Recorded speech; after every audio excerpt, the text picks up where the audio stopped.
salon 3D Print de Lyon en compagnie de Cyprien de Couty de Formlabs. Bonjour Cyprien. Alors Formlabs est un des leaders de l'impression 3D en stéréolithographie. Alors expliquez-nous un peu la société. Alors c'est une société qui a été créée par deux fondateurs sortis du MIT Media Lab, donc à Boston en 2013. Ils se sont lancés comme défi de rendre abordable la stéréolithographie qui était disponible dans leur laboratoire, mais à partir, on va dire, d'un cahier où il fallait justement remplir le détail. Donc ils ont lancé leur premier prototype sur Kickstarter. C'était l'une des premières campagnes pour une imprimante 3D. Ils ont réussi leur défi, ils ont vendu 1000 machines via la campagne Kickstarter. Et 3 ans après, nous sommes 200 employés, 30, 40 en Europe, je ne sais même plus combien d'employés nous sommes en Europe. Nous sommes 5-10 Français actuellement. Nous sommes ici à 3D Print Lyon pour vous rencontrer et rencontrer nos clients dans de nombreuses activités. Alors pour ceux qui ne connaissent pas, vous pouvez expliquer en quelques mots la stéréolithographie? Alors en quelques mots, c'est une réaction chimique. On solidifie une résine liquide à partir d'une source de lumière. Donc il y a deux façons de projeter cette source de lumière. Un projecteur, comme vous avez dans votre salon, mais Formlabs utilise un laser pour avoir une surface beaucoup plus lisse, des détails plus fins et surtout avoir un plateau de fabrication, une surface de fabrication plus grande que la moyenne. Donc pour un prix abordable, 3 300 €, on peut dire les prix, 3 300 €, vous avez dans un format compact une imprimante de bureau facile à utiliser qui fait des pièces professionnelles pleines, de grand format, 15 par 15, avec des propriétés mécaniques qui sortent de l'ordinaire comme une pièce flexible ou une pièce transparente. Alors combien de modèles avez-vous? Nous avons une, et c'est la meilleure. C'est pour ça qu'on n'en a qu'une. Alors une, mais deuxième génération. Exactement, c'est la forme 2. Notre développement est assez simple, est assez restreint et très focalisé sur une machine. On part du principe que pour vraiment la supporter, pour faire des incrémentations, excusez-moi, sur le logiciel, sur les matériaux, il est plus simple d'avoir une machine. Ça réduit le nombre de problèmes, ça nous permet de vendre des milliers d'unités. Cet été, nous avons, je crois, révélé notre premier chiffre en termes de production, qui disait que nous n'avions jamais vendu moins de 1000 machines, 1000 formes 2 depuis son lancement. Donc en septembre de l'année dernière, septembre 2015. Preuve en est de la qualité de l'imprimante forme 2. Alors du coup, quel est le volume d'impression Alors pour être très précis, 145 mm par 145 mm par 17 cm. Donc, ça permet de faire des pièces à la fois de joaillerie, de dentaire, de design industriel. Mais on peut aussi joindre des différents modèles entre eux pour faire des pièces multimatériaux avec un matériau résistant au choc avec de la haute résilience et un matériau flexible comme vous voyez ici. Excusez-moi. Au total, nous avons 7 matériaux qui sont tous utilisables sur la forme 2. Alors, est-ce qu'on peut les citer, ces matériaux? Oui, bien sûr. Flexibles. Alors, je vais commencer par les 4 matériaux qu'on appelle standards pour le prototypage. Une résine blanche, mate, parfaite pour les détails au niveau des figurines. Une résine translucide qui, une fois polie, peut justement montrer de la transparence, idéale pour le packaging notamment. Une résine noire pour généraliste. Une résine grise principalement utilisée par les cabinets dentaires pour les masters. Et nous avons 4 résines fonctionnelles, bientôt plus. Une résine utilisée lors des opérations dentaires. En fait, c'est une résine biocompatible classe 1 pour les guides chirurgicaux. Ça va permettre aux chirurgiens de faire des opérations plus précises de manière plus fiable. C'est-à-dire qu'au lieu d'opérer à main levée, même si on connaît tous la main du chirurgien est très bonne, mais en l'occurrence, ils vont avoir des fois parfois besoin d'un guide pour faire des opérations à 1/10 du millimètre de précision. Donc nous sommes en train d'essayer, je crois que nous avons dépassé le nombre de 300 opérations chirurgicales testées avec cette résine. Donc on ne fait pas que des jouets, que des tours Eiffel avec l'impression 3D. Ça aide à améliorer le quotidien des chirurgiens. Nous avons une résine avec de la haute résilience. C'est une résine qui va justement absorber les chocs, qui va justement se déformer avant de rompre. Alors, j'ai besoin un peu de force, mais ça va justement se déformer, comme vous voyez ici, et ça va reprendre sa forme. Donc c'est idéal pour tout ce qui est application avec de la fatigue mécanique, tout ce qui est boîtier électronique, tout ce qui est fait avec toutes les applications où il y aura des chocs. Nous avons une résine flexible, comme on vous a montré, donc pas un élastomère, pas d'élasticité, mais une bonne résistance, notamment pour tout ce qui est bouteilles, applications malléables comme les dashboards, comme les poignées de machines-outils, d'outils. Dernière résine, et pas la moindre, c'est la résine fusible ou calcinable qui va permettre justement de créer des objets, créer des pièces de joaillerie ou pour le luxe qui, une fois fondues, vont permettre de créer en fait des pièces en argent comme ceci.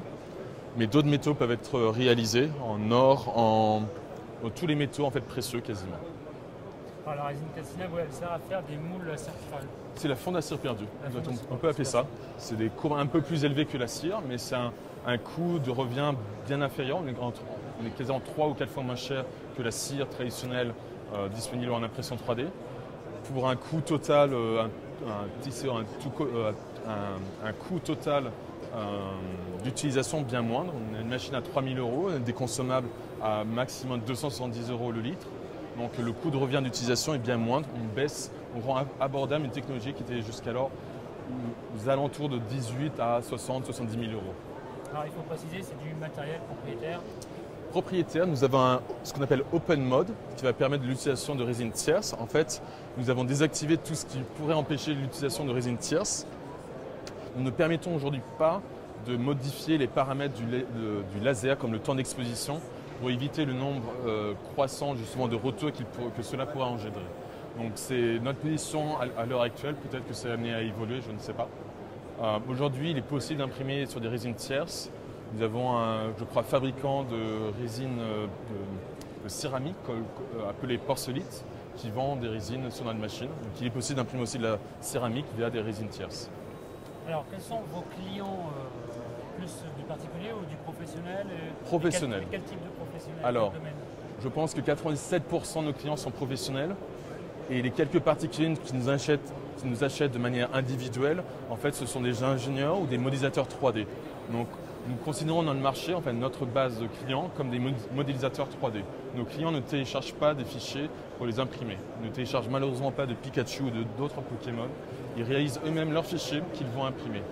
Donc, on va dire que notre taille totale d'utilisateurs, ce sont les 22 millions d'utilisateurs de logiciels 3D qui utilisent leur logiciel chaque année.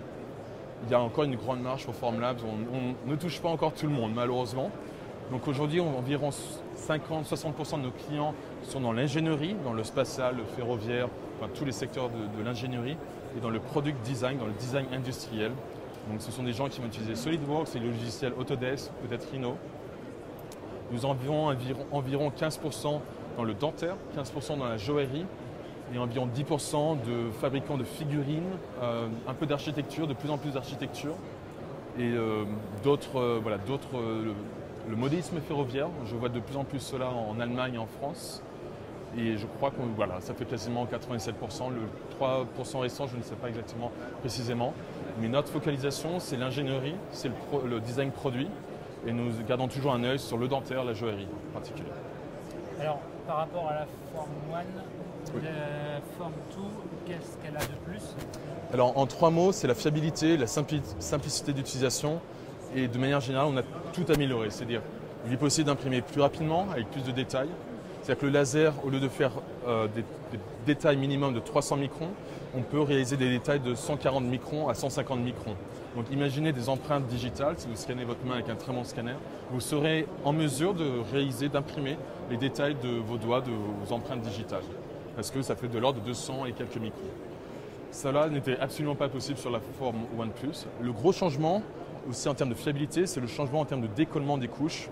Nous sommes basés maintenant sur un déplacement de gauche à droite des couches, afin justement de permettre à nos utilisateurs de réaliser des pièces volumineuses, pleines, avec des détails tout autour.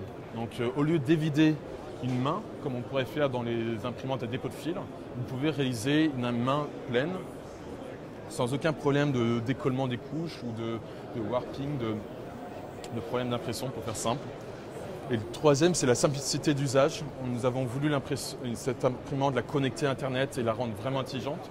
Vous avez un capteur, je vais faire la démonstration. Lorsqu'on enlève la cartouche, ça va détecter que la cartouche est enlevée. Quand on l'insère, c'est pareil, l'imprimante va la reconnaître, va reconnaître la couleur, va reconnaître en fait le volume restant dans cette cartouche. Nous avons aussi un détecteur de température, un détecteur de résine. Donc lorsque vous faites une grande impression, vous n'avez pas besoin de la mettre en pause, de remplir manuellement. Tout est fait automatiquement via le remplissage automatique via le suivi de la température, via le suivi de la résine dedans. Donc c'est vraiment, on a vraiment voulu faire cette machine comme étant une machine intelligente, comme une imprimante papier. Vous avez un écran tactile avec une file d'impression, une connexion au Wi-Fi. Donc c'est aussi simple à utiliser qu'une imprimante papier. Vous vous connectez via Wi-Fi, vous envoyez un fichier dans la file d'impression à imprimer le lendemain ou quand vous souhaitez. Alors je vois aussi qu'il y a un mélangeur qui n'y avait pas sur la Forme 1. Exactement. Un racloir, wiper en anglais, ça permet trois choses. Ça permet en fait d'oxygéner le silicone qui se situe dans la cuve. Ça permet en fait de faciliter le décollement des couches, justement pour imprimer des pièces volumineuses pour nos ingénieurs. Ça facilite, on a fait plusieurs études bien sûr, on a justement découvert que oxygéner ou séparer, ou aérer en fait le silicone permettait d'imprimer plus facilement des couches. On chauffe aussi la résine dans notre cuve afin de baisser la viscosité pour aussi rendre plus fiables les impressions. Et la dernière chose que le racloir permet, c'est justement de détecter des erreurs d'impression. C'est-à-dire qu'une erreur d'impression serait en fait bloquée par le racloir. Le racloir détecterait ce blocage et stopperait automatiquement l'impression pour ne pas endommager davantage l'imprimante. D'accord, très bien. Alors, quelles sont les futures évolutions de Formlabs Deux mots. en termes de matériaux et... C'est incrémentation. Si vous regardez les mises à jour de notre logiciel Préform en ligne, nous mettons en ligne toutes les 2 semaines une mise à jour. Par exemple, pas plus tard que lundi matin, nous avons changé sur un logiciel les paramètres du laser pour les surfaces plates. Si vous imprimez par exemple un boîtier carré, un rectangle par exemple, les surfaces seront plus lisses en haut et sur toutes les surfaces plates. Donc quasiment tous les 2 semaines, nos utilisateurs peuvent attendre une mise à jour de notre logiciel, du firmware de l'imprimante. Donc ce n'est pas, on achète une imprimante et le constructeur nous oublie. Au contraire, on souhaite développer de nouveaux matériaux. Donc restez à l'écoute de Formlabs et nous allons sortir de nouveaux matériaux pour justement nous permettre en fait d'atteindre de nouveaux utilisateurs dans des verticales, dans des industries que l'on ne touche pas actuellement. Donc au lieu de développer une grande machine, une petite machine, une machine avec un D à la fin, une machine avec un J à la fin, nous développons de nouveaux matériaux afin de toucher encore plus d'utilisateurs, de modélisateurs 3D. Et sur le volume d'impression, est-ce qu'il y a des pistes Je ne suis absolument pas au courant sur de telles rumeurs, mais on l'espère tous. Regardez la Forme 1 Plus. On s'est rencontrés justement l'année dernière, vous demandiez un plus grand plateau de fabrication, nous avons délivré. Une utilisation encore plus simple, nous avons mis l'écran, nous l'avons connecté.